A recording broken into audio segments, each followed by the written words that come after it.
Hello students, welcome back to our social science class. Social science. This is our fourth part of our economics chapter first. Chapter name was The Story of Village Palampur. In third part, we already discussed about the high yield variety seeds. Okay. Second, we discussed that in that part about green revolution, meaning of green revolution and advantages of green revolution. In this part, we will discuss about the disadvantages of green revolution. Disadvantages of green revolution. Let's revise first of all what is the meaning of green revolution. Green revolution का meaning है जब हम high yield variety seeds को, fertiliser को, pesticides को, irrigation facilities use करके अपने crop के प्रोडक्शन को इंक्रीज करते हैं, उसको ग्रीन रेवोल्यूशन कहते हैं. फर्स्ट टाइम जब ग्रीन रेवोल्यूशन को इंट्रोड्यूस किया था नॉर्मन बर्लॉन्ग जो अमेरिकन साइंटिस्ट थे, इंडिया में डॉक्टर स्वामीनाथन ने इसको ग्रीन रेवोल्यूशन को इंट्रोड्यूस किया था. प्रीवियस क्लास में we already studied about the advantages of green revolution. First advantage ये था सरप्लस प्रोडक्शन हमें गेन होता है. सेकंड, इरिगेशन फैसिलिटीज हमें प्रॉपर अमाउंट में मिल जाती है, टाइम टू टाइम मिल जाती है, हमें मॉनसून पर बेस नहीं रहना पड़ता. थर्ड वॉज जो हमारा वर्क है एग्रीकल्चर का वो कैसा हो गया है, फास्टर एंड इजियर हो गया है. Now we will discuss about the disadvantages of green revolution. First जो डिसएडवांटेजेस है वो क्या है, जो हमारी लैंड है वो पॉल्यूट हो रही है. जो हमारी लैंड है जिसपे हम केमिकल फर्टिलाइजर का यूज कर रहे हैं, पेस्टिसाइड्स का यूज कर रहे हैं, वो कैसी हो रही है, पॉल्यूट हो रही है.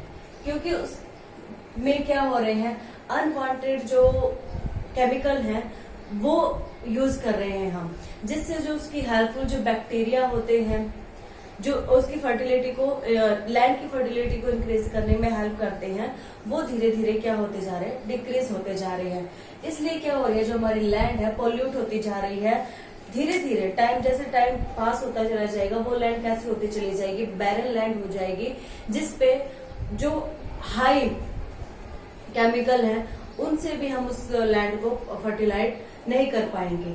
Second was soil fertility. Soil fertility वो भी क्या होती जा रही है, डिक्रीज होती जा रही है. हमने स्टडी किया था कि सोइल की अपनी एक कैपेसिटी होती है अपनी फर्टिलिटी को गेन करने की, वो भी क्या होती जा रही है, अब धीरे धीरे टाइम टू टाइम डिक्रीज होती जा रही है.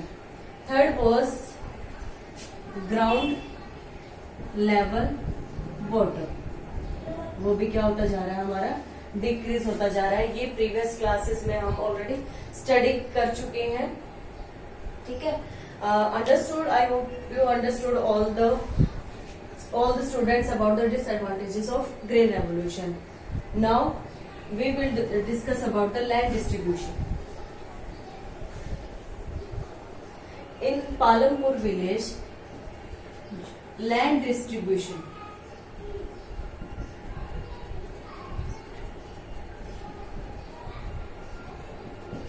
पालमपुर विलेज में जो लैंड डिस्ट्रीब्यूशन है वो कैसा है, इक्वल है और अनइक्वल है. कैसा है वो, अनइक्वल है.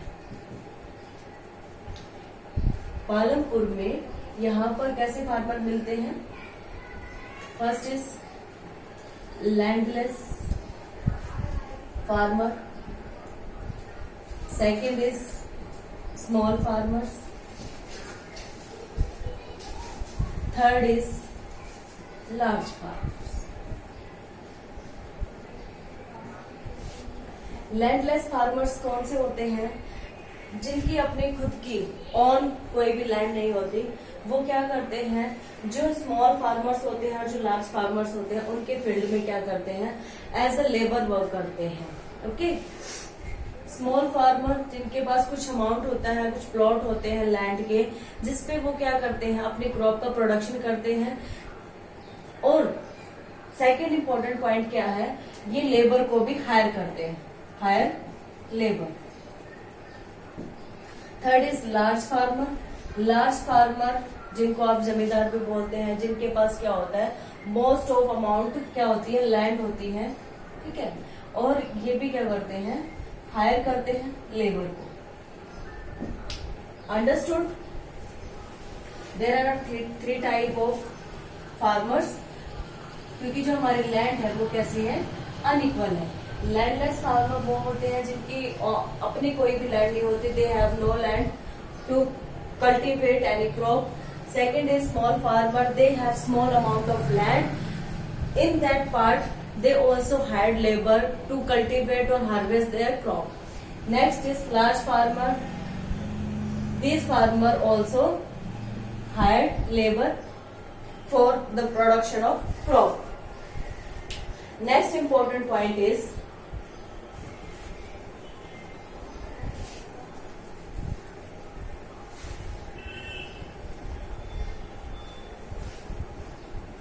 capital.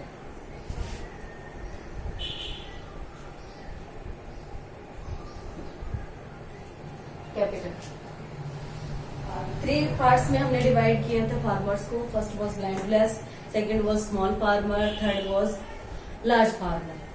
अब जो कैपिटल है, capital means money. Crop production कर रहे हैं तो हमें उसके लिए क्या चाहिए, मनी चाहिए, क्योंकि हमें क्या करना है, सीड्स को भी परचेज करना है, फर्टिलाइजर को भी परचेज करना है, पेस्टिसाइड्स को भी परचेज करना है, जिसके लिए हमें कुछ अमाउंट क्या चाहिए, मनी चाहिए। तो ये जो कैपिटल है वो कैसे गेन होती है, ठीक है। लैंडलेस फार्मर को तो कोई नीड नहीं होती, क्योंकि उनके पास कोई लैंड ही नहीं है जहां पर वो क्या कर सके, क्रॉप को कल्टीवेट कर सके। तो यहाँ पर कौन आएंगे, small farmer, small farmers.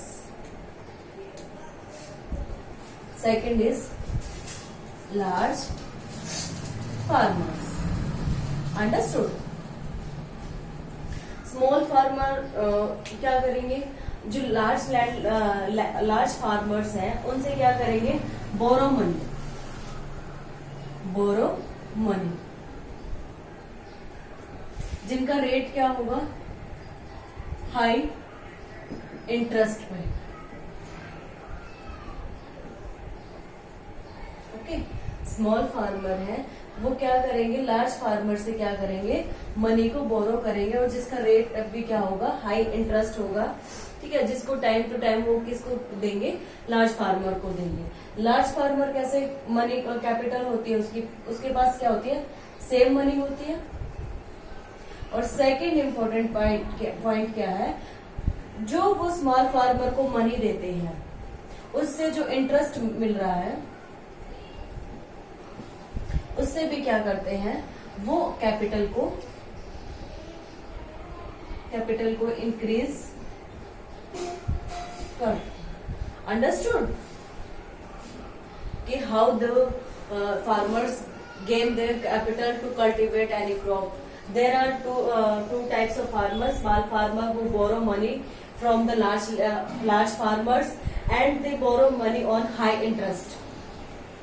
Second is large farmers, they have save money, and second is from the interest they get from the small farmer, they also help them to cultivate any crop and give wages to the laborers.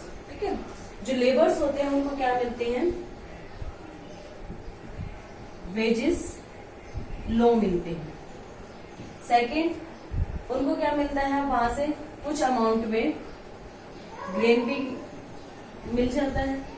Okay, next important point is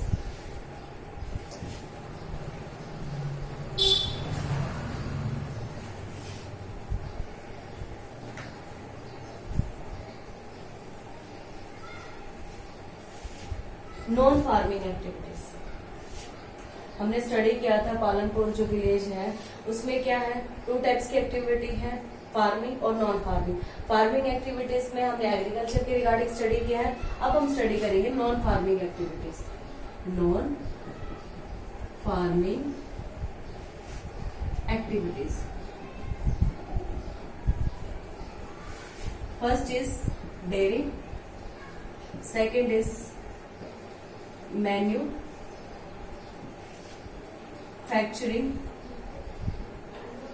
third is shopkeeper, and last one is transport.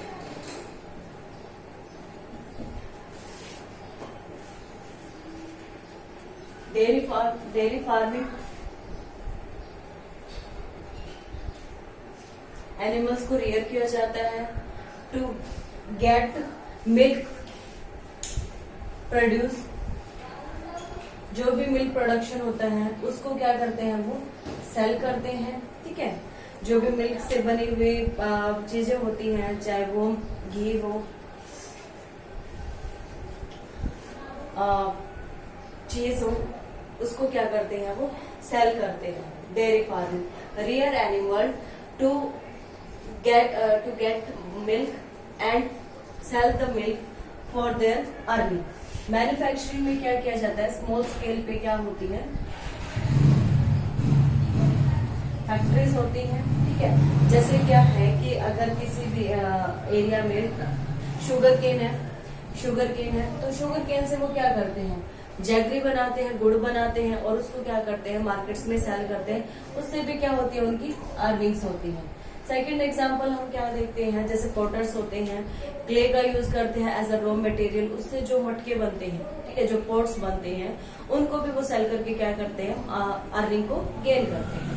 Third is shopkeeper, as you know that shopkeeper जो क्या करते हैं, goods को cell करके अपनी earning को gain करते हैं। Next is transport. ट्रांसपोर्ट में क्या किया जाता है,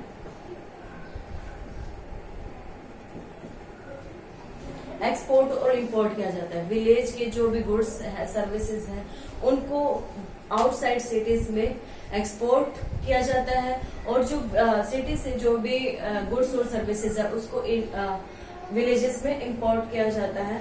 तो ये भी क्या करते हैं, अपनी मनी को अर्न करते हैं, ठीक है। आज की जो हमने क्लास में क्या स्टडी किया है, फर्स्ट हमने स्टडी किया है ग्रीन रेवोल्यूशन के डिसएडवांटेजेस, सेकेंड हमने स्टडी किया है कि land is equally distribute, yes और no, the land is not equally distribute. Third is capital, how the farmers get capital to cultivate any crop, and third we discuss in this chapter non farming activities, dairy farming, manufacturing, shopkeeper and transport. This is all about our topic, and today this is the complete topic.